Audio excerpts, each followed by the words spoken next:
பழனி அருகே வீட்டின் பூட்டை உடைத்து 20 பவுன் நகை கொள்ளையடித்த வழக்கில் தமிழகம் முழுவதும் 30க்கும் மேற்பட்ட வழக்கில் தொடர்புடைய 3 பேரை போலீசார் கைது செய்து சிறையில் அடைத்தனர். திண்டுக்கல் மாவட்டம் பழனி அருகே சாமிநாதபுரத்தைச் சேர்ந்தவர் விவசாயி தர்மராஜ்.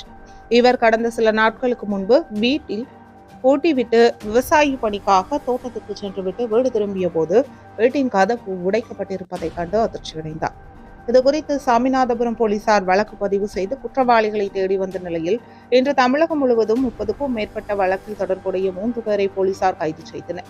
இதில் சென்னையைச் சேர்ந்த விஜயகுமார், தஞ்சாவூரைச் சேர்ந்த அஜய் பிரவீன், திருச்சியைச் சேர்ந்த யாழின் ராஜ் 3 பேரை கைது செய்து வழக்கு பதிவு செய்து சிறையில் அடைத்தனர்.